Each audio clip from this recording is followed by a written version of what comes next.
आपके मन में जरा सा भी मैल दास के प्रति आएगा किसी भी पॉइंट से, भगवान वहां से हट जाएगा। जब भगवान का पंजाब से हट गया तो आप निरीकोबद सोचोगे, सारी उल्टी भावना बन जाएंगी। आज ये दास आपको अच्छा लगता है, फिर आपको दुश्मन दिखाई देगा, क्योंकि काल प्रवेश कर जाएगा। इस जब आपका नाम खंड हो जाएगा, ये पहली पहचान होगी, आपकी रुचि नहीं बनेगी इस दास में। उसका तरीका यही है कि फिर आपको ज्ञान है भगवान का तो फिर आइए, और किसी भी कारण से आपका नाम खंडित है, उपदेश दोबारा मालिक के चरणों में विनती कीजिए और उपदेश पुनर्प्राप्त कर लीजिए, फिर आपका फिर कनेक्शन जोड़ देगा। बहुत दयालु है प्रभु। गुरु भक्ता मम आत्म सोई, वाके हृदय रहूं समोई। 68 तीर्थ भ्रम भ्रम आवे, सो फल गुरु के चरणा पावे। ओह, 68 तीर्थों में भ्रम भटक कर आवे, इससे अच्छा एक ही गुरु के चरणों में आने से आपको वो सभी लाभ, सब लाभ मिल जाए। वहां तो कोई लाभ है ही नहीं। तीर्थों पर भ्रमण करते हैं, कोरे पाप कमावे, कोई पुण्य नहीं है। लेकिन हम भ्रमित कर दिए, वहां नहाने से ऐसा होगा, वहां नहाने से ऐसा होगा, तो परमात्मा उसी दृष्टिकोण से उदाहरण देकर आपको समझाते हैं। क्या बताते हैं? 10वां अंश गुरु को दीजिए, जीवन जन्म सफल कर लीजिए। 10वां अंश अपनी कमाई का, नेक कमाई का 10वां अंश दान में लगावा, गुरु जी को देवे, जीवन जन्म सफल कर लीजिए। 10वां अंश गुरु को दीजिए, जीवन जन्म सफल कर लीजिए। गुरु बिन होम यज्ञ नहीं कीजिए, गुरु की आज्ञा माए रहीजे। गुरु जी के बिना कोई भी आपका धार्मिक अनुष्ठान आपने नहीं करना है, और गुरु जी की आज्ञा में ही चलना है। अब कितनी गहरी वाणी बोली है प्रभु ने। गुरु सुरतुरु सुरधेनु समाना, पावे चरणन मुक्ति परवाना। आप जो सतगुरु हैं, पूरे गुरु हैं, देवताओं के एक सुरतरु बताते हैं। स्वर्ग में एक सुरतरु, देवताओं का वृक्ष, तरु माने वृक्ष, कहते हैं उसके नीचे बैठकर जो भी कामना करते हैं वही मनोकामना पूर्ण हो जाती है। सुरतरु बोलते हैं उसके, देवताओं का वृक्ष। और एक सुरधेनु यानी देवताओं की गाय, उसके पास जाकर के जो भी याचना करते हैं उसी वही यानी आहार, उसको खाद्य पदार्थ बना बनाया तैयार मिल जाता है।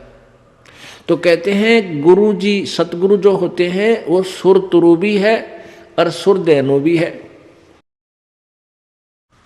गुरु सुरतुरु सुरधेनु समाना, पावे चरण मुक्ति परवाना।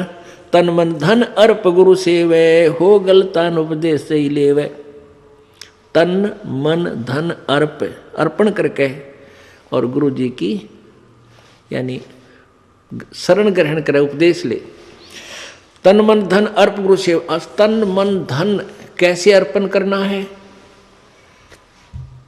पुण्यात्माओं, अपने हृदय में इस बात का एक गांठ लगा ले, यानी सच्चे दिल से अपना विश्वास कर ले कि ना तो यो शरीर तेरा और ना वो संपत्ति और परिवार तेरा, बिल्कुल नहीं है।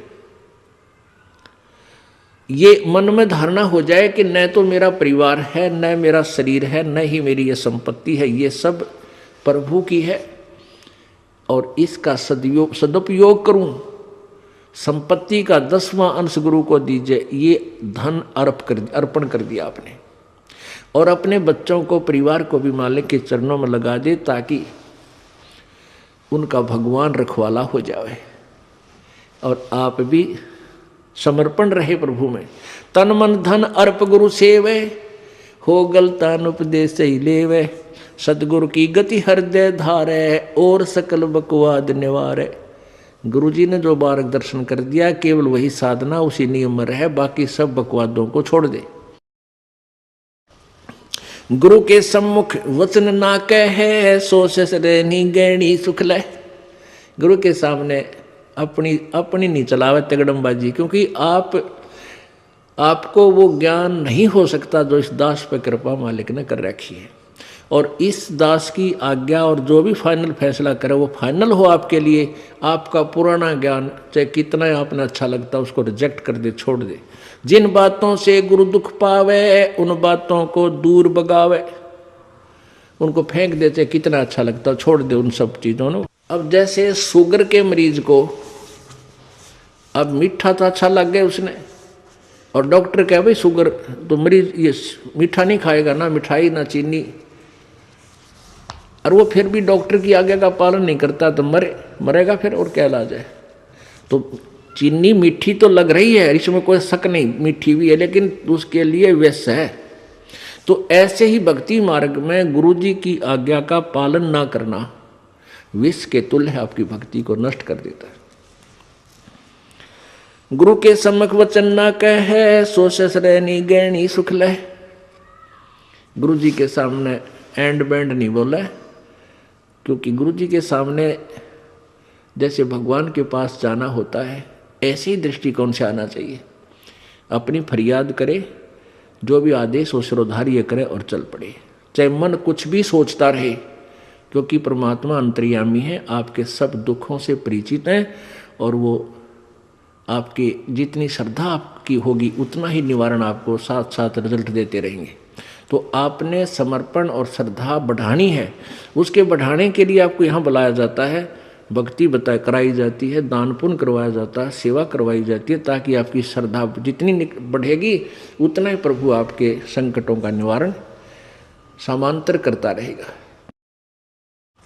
अब जैसे आप यहाँ आए और आते ही आपको ठीक कर दिया, आप ना हो भूल गए भी यहाँ, क्योंकि हमने देखे झाड़े लवानी है, झाड़े लवाए लाया, हो गया, आराम हो गया, बस ये क्या, वहाँ जाना नहीं भूल कर फिर। तो यहाँ आते भी आपको सुख दिया जा सकता है, लेकिन ये परमात्मा चाहते हैं कि ये बच्चा आते कुछ तो रहा तो अवश्य देगा, ताकि आपका विश्वास बने। और आप पर आज कलयुग में आगे हो इतने पाप है, गिनती नहीं, एक सुख थोड़ा बहुत मालिक अपनी तरफ से अवश्य देता आपको। फिर 100 संकट और हैं भी तो आपके ऊपर बैलेंस, वो भी निवारण करवाने हैं, तो फिर आपको बुलाया जाता है कि आप महीने में एक बार अवश्य आइए। आपको बुलाने का क्या तात्पर्य है कि यहाँ आने से आपको बहुत पुण्य मिलता है, आपको बहुत भक्ति लाभ होता है। आप बच्चे हो, आपको मालूम नहीं, ये दास डॉक्टर है जो भी आपको कैसे कैसे आपके अंदर शक्ति प्रवेश करवानी है, प्रभु की पुण्य कैसे प्रवेश करवाने हैं, फिर ये ज्ञान आपके हृदय में पहुंचाना है। और जिस दिन आपकी श्रद्धा पूरी हो जाएगी, आप सपने में भी दुखी नहीं होगे, ये सत्कर मान लेना। क्योंकि पाप जब बढ़ जाते हैं, दिन में भी दुखी, सोए फिर भी दुखी, क्यों सपने भी बुंडे बुंडे आवे। और जब आप भक्ति करोगे, ढंग से लग जाओगे, आप वैसे भी सुखी, और स्वप्न में भी परमात्मा की भक्ति है, आरती करते होगे, कभी मंत्र कर रहे होगे, कभी मेरे गुरुदेव भगवान ये गा रहे होगे, स्वप्न में भी सुखी, यानी भक्ति स्वप्न में भी हो रही होगी।